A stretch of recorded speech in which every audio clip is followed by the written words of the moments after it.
الحمدللہ نحمدہ ونصلی علی رسولہ الکریم اما بعد فاعوذ باللہ من الشیطان الرجیم بسم اللہ الرحمن الرحیم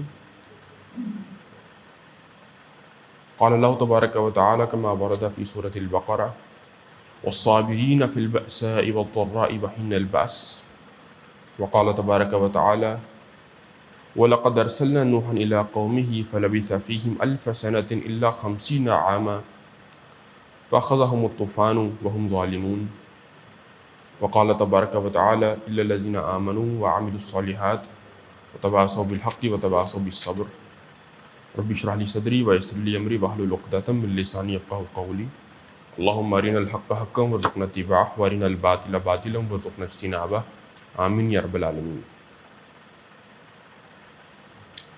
حضرات، قرآن مجید کے بہت سارے مضامین ایسے ہیں کہ جو تکرار کے ساتھ آتے ہیں، ریپیٹ کیے جاتے ہیں قرآن مجید میں، اور بسا اوقات انسان جب بار بار اللہ تعالیٰ ہمیں توفیق دے تلاوت کرتے ہیں قرآن مجید کی تو بڑا واضح طور پر محسوس ہوتا ہے کہ اللہ تعالیٰ کسی بات کو ہمارے دلوں میں اتارنا چاہتے ہیں۔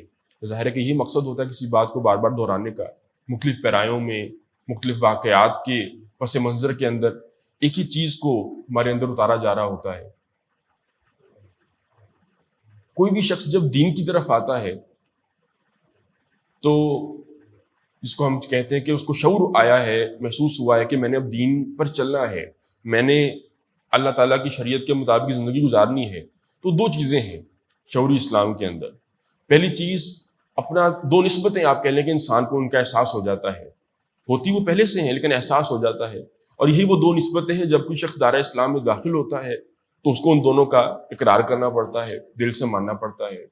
پہلی نسبت ہے کہ میرا اپنے رب کے ساتھ تعلق کیا ہے، وہ میرا رب ہے، میرا آقا ہے، پروردگار ہے، اور میں اس کا غلام ہوں، عبد ہوں۔ میں اپنی مرضی کے ساتھ نہ دنیا میں آیا ہوں، نہ اپنی مرضی سے میں یہاں سے جا سکتا ہوں۔ میں جن حالات میں ہوں، جس زمان و مکان میں پیدا ہوا ہوں، یہ سب اس کی مرضی تھی۔ ہاں، اس نے مجھے میرے کوئی 3 4 5 اعضاء ہیں جن پر اس نے مجھے کچھ آرگنز ہیں، باڈی پارٹس ہیں، اس میں سوچ بھی شامل آپ کر لیں تو یہ 6 7 چیزیں بن جائیں گی جن پر اس نے مجھے اختیار دیا ہے، فری ول دی ہے، اپنی مرضی سے میں ان کو کیسے استعمال کرتا ہوں۔ تو وہ میرا رب ہے، میں اس کا بندہ ہوں، میں نے اس کی مرضی کے مطابق ان کو بھی استعمال کرنا ہے۔ جہاں ساری کائنات کا نظام اس کی مرضی کے مطابق ہے، میرا وجود بھی اس کی مرضی کے تابع ہے، اور یہ چند چیزوں میں اس نے اختیار دیا ہے، اس میں بھی میں نے ثابت کرنا ہے کہ میں نے دل سے اس کو اپنا رب مانا ہے۔ یہ پہلی نسبت ہے، میں اللہ کا بندہ ہوں، میرا رب ہے۔ دوسری نسبت کہ محمد رسول اللہ صلی اللہ علیہ وسلم اللہ تعالیٰ کے آخری رسول ہیں، خاتم النبیین ہیں، ان پر ہدایت کامل ہو گئی ہے، اور انہی کے ذریعے سے قرآن مجید ہم تک پہنچا ہے، اور ساری تعلیمات جو پہنچی ہیں، وہ رسول ہیں، ان کا ہر فرمان، ان کا ہر عمل وہ وحی کے درجے میں ہے، اور وہ میرے لیے اسوہ حسنہ ہے، وہی میرے لیے رول ماڈل ہے۔ میں نے اللہ کا بندہ کیسے بننا ہے؟ جیسے رسول اللہ صلی اللہ علیہ وسلم نے مجھے بن کر دکھایا۔ بس یہ دو بنیادی چیزیں ہیں، ان پر ہمارا پورا دین کی عمارت کھڑی ہے۔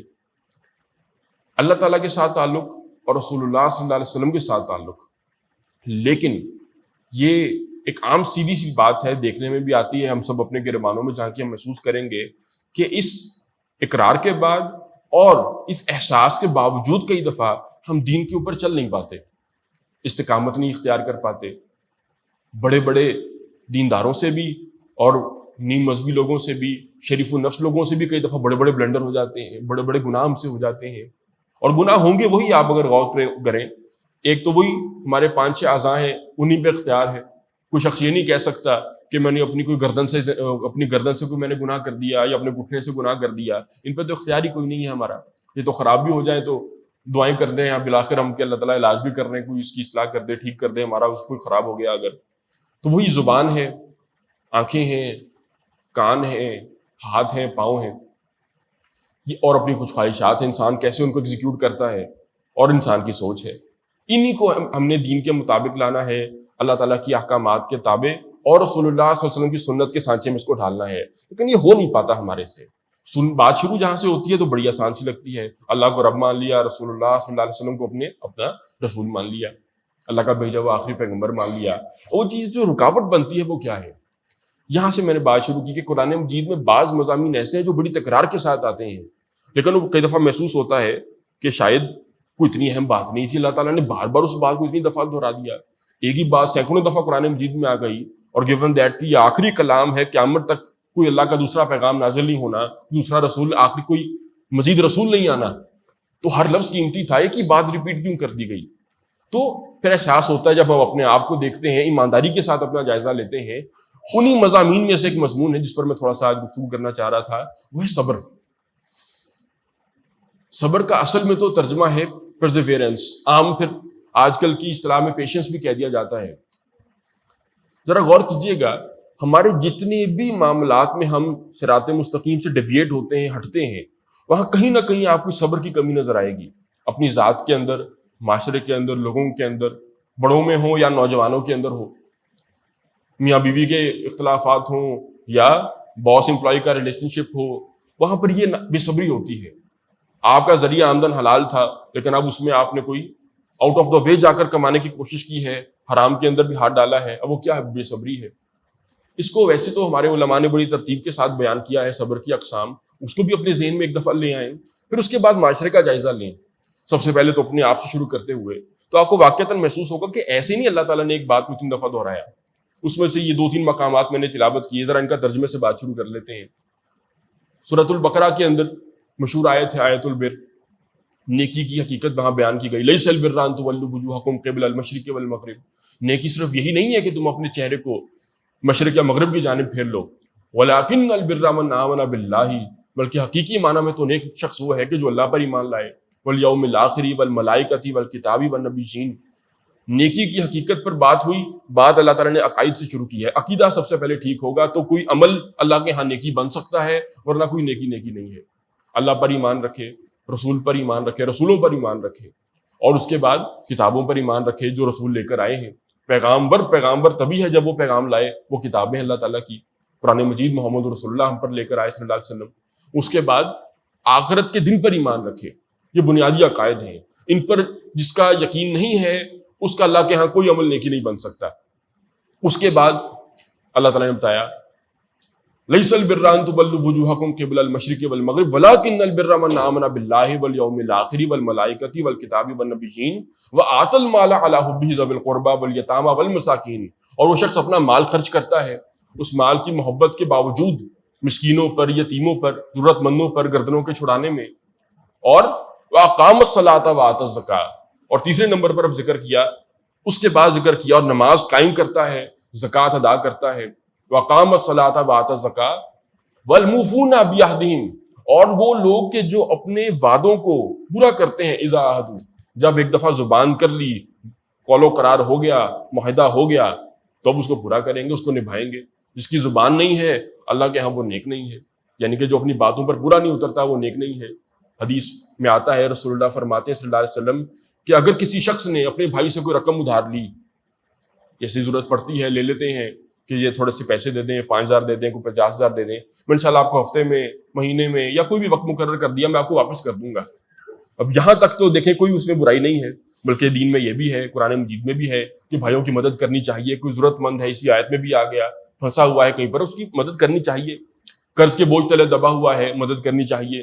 جب غلامی تھی تو کہا گیا کہ غلام کو جس نے آزاد کر دیا, خرید کر دیا, یہ اپنے پاس آ گیا اور آزاد کر دیا, تو غلام کے ہر عضو کے بدلے میں جو اس نے آزاد کیا ہے, اللہ تعالیٰ اس کے لیے جنت کے اندر اس کے لیے اجر لکھ دیتے ہیں اور اس کے لیے محلات تیار کر دیں گے.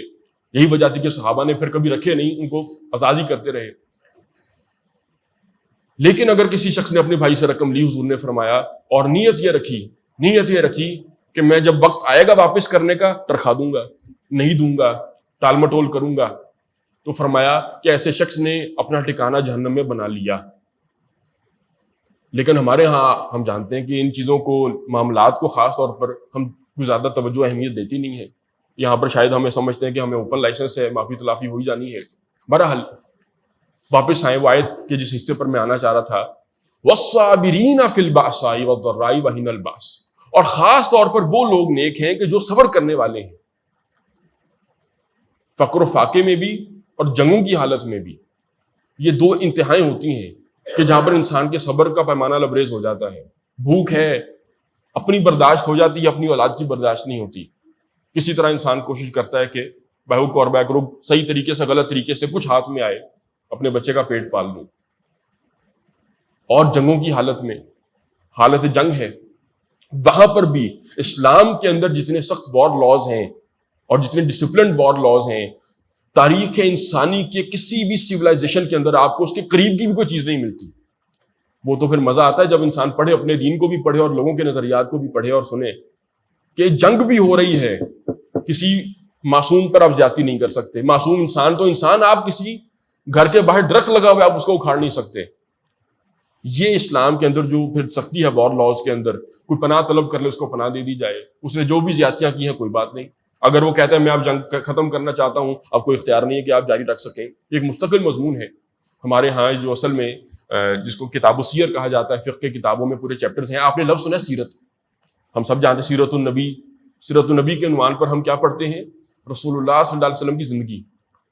بالکل ٹھیک ہے، سیرت ہی کی جمع ہے سیر. ابتدان جو فقہ کی کتابیں مرتب کی گئی تھیں، Islamic code of life compile کیا گیا تھا، سیرت کے لفظی معنی ہے کہ جو ہماری فقہاء نے اس کو ڈیفائن کیا تھا اصلاً وہ تو تھا کہ رسول اللہ صلی اللہ علیہ وسلم نے جنگوں کے حالت میں، جنگوں کے دوران جو طرز عمل اختیار کیے وہ سیر کہلاتے تھے. تو کتاب و سیر کے عنوانات کے اندر بعد میں پھر انٹرنیشنل لاز بھی اس میں ڈسکس کیے گئے. اصلاً وہ جنگوں کے حالات تھے کہ جنگوں میں حضور نے کیا قوانین طے کیے تھے. بہرحال تو صبر کرنا ان انتہاؤں کے اندر بھی دین کے اندر لازم ہے، ہر مسلمان کے اوپر لازم ہے. حضرت نوح علیہ السلام کے بارے میں قرآن مجید کے واضح الفاظ ہیں جو میں نے پڑھے بھی، وَلَقَدْ أَرْسَلْنَا نُوحًا إِلَىٰ قَوْمِهِ، ہم نے نوح علیہ السلام کو بھیجا اس کی قوم کی جانب. فَلَبِثَ فِيهِمْ أَلْفَ سَنَةٍ إِلَّا 50 عَامًا، اور نوح علیہ السلام اپنی قوم میں کتنا عرصہ رہے؟ الف سنۃ الا 50 عاما، 950 سال. ایک صاحب میں سن رہا تھا، بڑی جوشیلی تقریر فرما رہے تھے. اب جس انٹرنیٹ ہے، ٹول ہے، ہر کسی کو آواز مل گئی ہے، لوگ سنتے ہیں. مولویوں نے باتیں بنائی ہوئی ہیں 950 سال نوح علیہ السلام رہے، کہاں لکھا ہے، کہاں لکھا ہے، کہاں لکھا ہے. اور دعوے یہ ہے کہ ہم نے پتہ نہیں 15 سال سے قرآن پڑھ رہے ہیں، کن کن مشائخ سے قرآن پڑھ لیا ہے، اتنے موٹے الفاظ ہیں قرآن مجید کے. بہرحال ٹھیک ہے، وہ بھی عالم دین ہے، اپنے آپ کو کہلواتے. تو اصل بات پر آ جائیں، 950 سال اصل میں ہمارے یہ ذہنی پستی قوم کی پتہ چلتی ہے ان باتوں سے کہ دین پر تنقید ہو رہی ہو اور دین کے مسلمات پر تنقید ہو رہی ہو، اللہ والوں پر تنقید ہو رہی ہو تو خوشی ہوتی ہے. ہمیں نوجوان ان کو ایک تسکین سی محسوس ہوتی ہے، ہاں ایسا کر رہا ہے. وہ یہ بھی نہیں دیکھتے کہ وہ قرآن مجید کی نصوص کے خلاف بات ہو رہی ہے، آیات کے خلاف بات ہو رہی ہے، احادیث کے خلاف بات ہو رہی ہے. وہ ذہنی پستی کا اندازہ ہوتا ہے کہ مینٹل کیلیبر کس حد تک گر چکے ہیں ہماری قوم کے. اصل بات پر آ جائیں تو نوح علیہ السلام نے 950 سال صبر کیا اپنی قوم کے اندر. یہ سورہ عنکبوت کی آیت ہے، سورہ عنکبوت کا پورا مضمون ہی ہے صبر کرنا اللہ کے راستے میں. تو 950 سال صبر کیا اللہ کے بندے نے. اور 950 سال پہلے بھی کچھ عمر ہوگی، اس کے بعد بھی کچھ عرصہ گزرا ہے. وہ اسرائیلیات تو ہیں، روایتیں ہیں کہ کتنے سال عمر تھی اس کو چھوڑ دیں، لیکن بہرحال اس کے بعد بھی قوم زندہ رہی جب طوفان آ گیا، اور طوفان کے بعد پھر کچھ عرصہ زندہ تو رہے. تو 950 سال استقامت کے ساتھ کیا ہے؟ صرف اللہ کے دین کی دعوت لوگوں کو دی ہے کہ اللہ کے سوا تمہارا کوئی معبود نہیں ہے، میں اللہ کا رسول ہوں. اللہ کے سوا کوئی خدا نہیں ہے، کسی کی عبادت نہ کرو، شرک نہ کرو، اور میں اللہ کا رسول ہوں. ایک ہی بات 950 سال کی ہے. اور عام روایت یہ ہے کہ صرف 12 لوگ تو ایمان لائے. کتنے عرصے میں؟ 950 سال میں. میں صرف احساس دلانے کے لیے کہا کرتا ہوں کیونکہ ہماری اتنی لمبی نا عمر ہے، نہ ہو سکتی ہے، کہ ایک سال میں آپ اور میں دعوت دینا شروع کریں دین کی. ایک سال میں اگر ایک بندہ بھی ایمان لائے تو ہم کہیں گے کہ یہ مزہ نہیں آیا، ہم شاید نا امید ہو جائیں کہ کام چھوڑ دیں گے. نوح علیہ السلام نے 950 سال دعوت دی. اگر ایک سال میں ایک بندہ بھی ایمان لے آتا تو 950 سال میں کتنے بندے ہوتے؟ 950 بندے تو ہوتے نا. ہر سال میں ایک بندہ ایمان قبول کر رہا ہے تو 950 سال میں 950 بندے تو ہوتے. لیکن کتنے بندے ہیں؟ 12 بندے. سب سے زیادہ کی جو روایت ہے وہ 72 کی آتی ہے، 100 کے قریب بھی نہیں پہنچے. 950 تو بہت دور کی بات ہے. اوسط آپ نکال لیں، اب 950 میں 12 کی کتنی بنتی ہے. بہرحال صبر کے ساتھ لگے رہے. یہ ہمارے دین کی بنیادی کرکس تھا. اب ہمارے علماء اس کو ایسے بھی بیان کرتے ہیں ترتیب کے ساتھ، وہ اسٹرکچر ہے کیونکہ دین کا پورا اسٹرکچر میں دیکھتے ہیں کس چیز کی کتنی اہمیت ہے، کہاں پر آ رہی ہے. صبر ہے، صبر عن المعصیہ، گناہوں سے اپنے آپ کو روکنا ہے. جو جہاں سے بات شروع ہوئی تھی، اقرار تو کر لیا اللہ میرا رب ہے اور محمد رسول اللہ اللہ کے رسول ہیں، ہم چل کیوں نہیں پا رہے دین کے اوپر؟ ہم گناہوں سے اپنے آپ کو روک نہیں پاتے، صبر نہیں ہوتا. وہ انسٹنٹ اپنے آپ کو جو گریٹیفیکیشن کی عادت ہو گئی ہے، جو بھی ہمیں چیز چاہیے بس فوری چاہیے، ہمیں طلب ہو رہی ہے فوری اس کو پورا کرنا ہے، اپنے آپ کو روکنا، تھامنا، نفس پر قابو پانا، وہ ہمارے مزاج میں اب چیزیں رہی نہیں، ہمیں سکھائی نہیں گئی۔ اس کے بعد صبر کس چیز کے اوپر ہے؟ مزید اللہ تعالیٰ کے جو احکامات ہیں ان کو بجا لاتے رہنا، ایک تو گناہوں سے بچنا، پھر اور آگے آ جائیں جو فرائض ہیں ان کو پورا کرتے رہنا استقامت کے ساتھ، 5 وقت نماز استقامت سے پڑھتے رہنا، باجماعت، اللہ توفیق دے، باجماعت 5 وقت پڑھتے رہنا۔ اب یہ صبر مانگتا ہے، ایک ہی کام مستقل میں نے کرنا ہے، جو روٹین بنانی پڑے گی، سارا اسکیجول اپنے دن کا اس کے مطابق کرنا پڑے گا۔ اور پھر تھوڑا سا اس میں نوٹ کیجیے گا، باتیں کرنا بڑا آسان ہوتا ہے، دین پر چلنا اصل تو یہ ہے جو میں سے پوچھا جائے گا۔ آپ نے بھی خبر پڑھی ہوگی، میں نے بھی پڑھی ہے کہ تقریباً کم و بیش 40 دن مسجد اقصیٰ میں نماز نہیں ہوئی، سیز فائر کا اعلان ہوا ہے تو نماز وہاں پہ شروع ہوئی۔ ایسے نوجوان بھی تھے کہ جنہوں نے ہر دن سٹیٹس لگایا ہے، آج پہلا دن ہو گیا، دوسرا دن ہو گیا، 10 دن ہو گئے، 20 دن ہو گئے، 30 دن ہو گئے، مسجد اقصیٰ میں نماز نہیں ہو رہی۔ ظاہر ہے ہر مسلمان کو تکلیف تو ہوتی ہے اس چیز کی، ہونی بھی چاہیے، لیکن اپنے محلے کی مسجد میں فجر پڑھنے نہیں کبھی بھی گیا 40 دنوں میں۔ آپ تنقید کس پر کر رہے ہیں؟ یہ ہے وہ دوگلے معیارات۔ خود تو میں نے نہیں چلنا دین کے اوپر، ہاں لیکن اسلام کو کوئی کچھ کہے بھی نہ، پھر آپ کی کیا وفاداری، میری کیا وفاداری ہے دین کے ساتھ؟ چلیں باقی تو انسان کام کرتا ہے، کوئی پڑھنے نکلا ہے، کوئی جاب پر ہے، کوئی اپنا کاروبار کر رہا ہے، کوئی لین دین کے اندر مصروف ہے، کوئی گرائیاں کر رہا ہے، پیسے اکٹھے کر رہا ہے، 100 معاملات ہیں، کبھی وہیں پڑھ لی، کبھی کہیں پڑھ لی، کبھی جماعت مل گئی، کبھی کوشش کر کے چلو آخری رکعت بھی مل گئی، کبھی چلو انفرادی بھی پڑھ لی۔ فجر ہے وقت تو ہر بندہ گھر میں ہوتا ہے، ترجیح نہیں تھی، بس اتنی سی بات ہے۔ تو صبر کے ساتھ ہم نے اپنے دین کے جو فرائض تھے وہ بھی نہیں پورے کیے۔ تو گناہوں کو چھوڑنے کے لیے بھی صبر چاہیے، دین پر چلنے کے لیے بھی صبر چاہیے، یہ صبر ہے۔ اور پھر صبر جب دین پر چلیں گے کبھی باتیں بھی سننی پڑیں گی، ریزسٹنس بھی ہوتی ہے، لوگ تانے بھی دے دیں گے، کوئی مذاق اڑا دے گا، مولوی ہو گیا ہے، دقیانوسی ہو گیا ہے، اس کا تو دماغ ہل گیا ہے، اچھا بھلا تھا، دیکھو داڑھی رکھ کے اعوذ باللہ دہشت گردوں والی شکل اس کی بن گئی ہے۔ میرا دوست ہے، وہ ڈاکٹروں کا سارا گھرانہ ہے، پڑھے لکھے لوگ ہیں، خود بھی وہ آنکولوجسٹ ہے، کینسر اسپیشلسٹ ہے، بچپن سے کٹے ہیں، اس نے بھی داڑھی رکھی، میں نے بھی رکھی تھی، اس نے بھی رکھی، ہم کٹھے جب ان کی طرف آئے، اس کے ہمارے گھر والے آپس میں تبصرہ کر رہے ہیں کہ بچے دہشت گردوں جیسے لگتے ہیں داڑیاں رکھ کر۔ کوئی بات نہیں، سن لے، کچھ نہیں ہوتا، ہمیں تو پتہ ہے، انہوں نے چلے کہہ دیا، لا علمی میں کہہ دیا، اسے آگے نہیں بات کرتے، کوئی بات نہیں، سن لیں، سن لینا کسی کی بات کو۔ آج کے دور میں اب مجھے اور آپ کو کوئی جسمانی ایذا تو نہیں پہنچا رہا، کوئی لگا بھی دے تو برداشت بندہ کر لے، صحابہ نے وہ بھی برداشت کی۔ تو یہ ہر مرحلے کے اوپر صبر ہے، دین پر چلنے کے لیے ضروری ہے۔ یہ بات اس لیے ضروری تھی، اور پھر سورہ عصر کے اندر بھی آپ جانتے ہیں آخری چیز صبر ہے، جس کے بغیر نجات نہیں ہو سکتی، کہ دین پر انسان چل ہی نہیں سکتا۔ آج ہماری جو خاص طور پر نئی نسل ہے، جس میں بھی شامل ہوں، میرے نوجوان بھائی بھی شامل ہیں، ہمارے ساتھ ایک ظلم ہوا ہے، ہمارے ساتھ ظلم یہ ہوا ہے، میں مظلوم سمجھتا ہوں کہ ہماری بچپن سے ہی تربیت کے اندر ہمیں اپنے آپ کو روکنا، تھامنا، خواہشات پر قابو رکھنا، جذبات کو لگام دینا ہمیں سکھایا ہی نہیں گیا۔ ہمارے مینٹل فیبرکس کے اندر یہ چیز پروئی نہیں گئی کہ کبھی رکنا بھی ہوتا ہے، ہر بات کا جواب نہیں دینا ہوتا، ہر بات پر گالی نہیں دینی ہوتی، اور وہ چیز ہمارے پورے معاشرے میں اب نظر آتی ہے۔ سڑک پر جا رہے ہیں، اپنی مرضی کے خلاف کسی نے اوورٹیک کر دیا، اب وہ تو ہماری قوم کو لین ڈسپلن ہی نہیں پتا۔ یہ کیا ہے؟ بے صبری سڑکوں پر بھی نظر آ رہی ہے، ماں باپ کے سامنے بھی نظر آ رہی ہے، گھر میں بھی نظر آ رہی ہے، طلاقوں کا ریشو بڑھتا ہوا نظر آ رہا ہے آپ کو۔ یہ کیا ہے؟ بے صبری، ہر جگہ پر وہ بے صبری ہے۔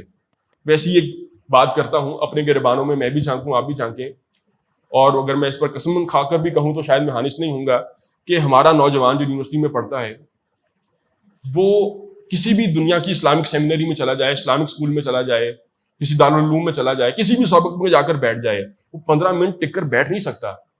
کہ آپ نے 15 منٹ ٹک کر بیٹھ کر بات سننی ہے، اور بڑی سلو پیس کے اوپر بات ہو رہی ہے، ڈیپتھ میں جا کر بات ہو رہی ہے، وہ نحو صرف کا سبق ہو یا اصول کا ہو یا فقہ کا، کوئی بھی چل رہا ہو، تحمل نہیں ہے بیٹھنے کا ہمارے اندر، بات سننے کا۔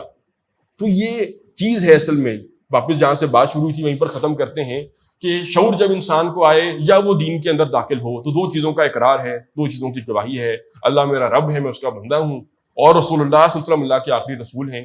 میں نے اللہ کا بندہ ویسے بننا ہے جیسے اللہ کے رسول نے مجھے سکھایا، مانتے ہم سب ہیں، عمل ہم سے کسی سے نہیں ہوتا اس کے اوپر، وجہ یہی ہے ساری، صبر نہیں ہمارے اندر رہا۔ تو اس کو اپنے اندر اب ہم نے خود ڈیولپ کرنا ہے، کوشش کرنی ہے. ہمارے ساتھ جو ہو گیا, اپنی اگلی نسلوں کو سنوارنا ہے, اپنے آپ کو بھی سنوارنا ہے. اللہ تعالیٰ ہمارے اندر تحمل پیدا کرے, صبر پیدا کرے. جو ریئیکٹیو نیچر ہماری ہو گئی ہے یہ دین میں مطلوب نہیں ہے. اور آج بدقسمتی کہ اسلام کو جو ریئیکٹیو بنا کر پیش کرتے ہیں, ایک جملہ نوٹ کر لیں میرے بھائیوں کے لیے, اسلام ٹرینڈز کا نام نہیں ہے. اسلام ٹرینڈز کا نام نہیں ہے. آج فلسطین کا ٹرینڈ چل گیا ہے, پرسوں کشمیر کا ٹرینڈ چل رہا تھا, پھر کوئی اور ٹرینڈ چل پڑے گا, پھر کوئی اور ٹرینڈ چل پڑے گا, اسی کے اوپر پورا اسلام لپیٹ دیا. اسلام ٹرینڈز کا نام نہیں, اسلام ہے اپنے آپ کو اللہ کا بندہ بنانا. اس میں پھر جس حد تک انسان آگے بڑھ سکے, بہتری کی طرف جا سکے, اللہ تعالیٰ ہمارے اندر صبر پیدا کرے, تحمل پیدا کرے. اللہ تعالیٰ کی اطاعت کے اوپر ہمارے اندر صبر ہو, گناہوں سے بچنے میں ہمارے اوپر صبر ہو, اور دین کے راستے میں اگر کوئی رکاوٹ بھی آ جائے تو اللہ تعالیٰ صبر استقامت ہمیں نصیب فرمائے. بارک اللہ لی و لکم فی القرآن العظیم و نفعنی و ایاکم بالآیات و الذکر الحکیم.